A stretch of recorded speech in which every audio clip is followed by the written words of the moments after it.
thanks to Hashem, we gather today, Christians and Jews, on this magnificent rooftop sukkah built by the Schechter family to celebrate the festival of Sukkot.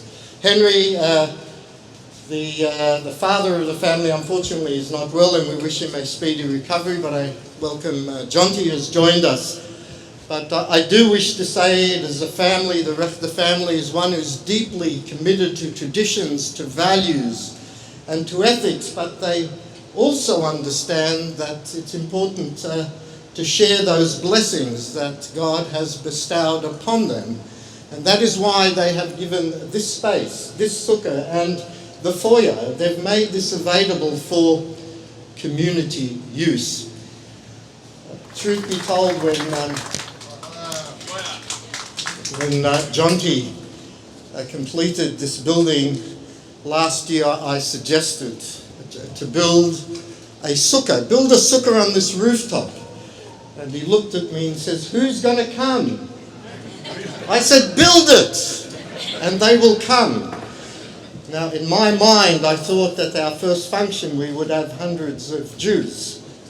Providence had it. Today, the sukkah is filled with hundreds of Christians filling the sukkah with light, with faith, and with joy. There's a wonderful Yiddish saying, "A Mensch tracht und Gott lacht." Man plans, but God laughs. In other words, we make plans, but ultimately the story is written by God.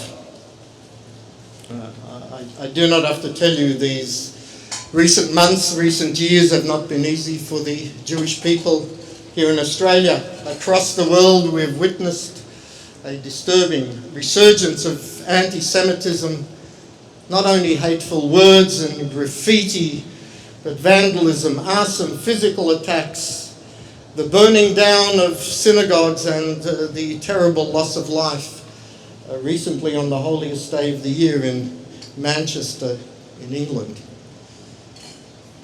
Yet, when I look around here today in this sukkah, I see hope. I see faith. I see solidarity. I see a light that is strong enough to drive away the darkness of this hate. And I say to you today, on behalf of truly the whole Jewish community, we thank you. We thank you. But your support has not just been symbolic. It's been real. And I say not only today, but repeatedly over these past 2 years. I have seen it, as many here today. And if I just may share with you one or two examples. In our synagogue, Central Shul, of which Rabbi Shmuel is the rabbi, and we welcome President Phil Goldman. November 2023, in the middle of the Friday night service, we had to evacuate the synagogue because an anti-Israeli, anti-Zionist, anti-Semitic mob was heading towards the park across the road from the synagogue, and they remained there for the next 3 hours chanting the most horrific things. The following week we decided to make a unity Shabbat. We invited many of our local synagogues. But a friend, a colleague, he should be here today, Pastor Michael of the Frankston Life Church, asked, "May I come and join you on this special unity Shabbat?" And I said, of course. Not only did he come, he brought many members of the congregation, and he spoke there from the rabbi's pulpit. December 2024, when the Adass synagogue was burnt to the ground, Reverend Jonathan Chamberlain, who's here with us today, asked Stephen Green, who coordinated this event, "Please take me there. I want to see it." And he took him there that afternoon. And Jonathan stood there amongst the ashes of the burnt synagogue and wept at what had occurred. But his tears became action because he organised that local Anglican churches come to Central Shul for a Shabbat service and a meal of solidarity. And from that event, in subsequent weeks, Father Ian Morrison, who is here, Ian, of the St Andrew's Church in Brighton, boldly placed upon the church notice board there in the heart of Brighton, anti-Semitism is wrong. Let the Jews of Australia live in peace. And to my dear friend Pastor Dale, who has brought his congregation on 2 occasions to strengthen our bonds of friendship and faith and show solidarity with us in these trying times.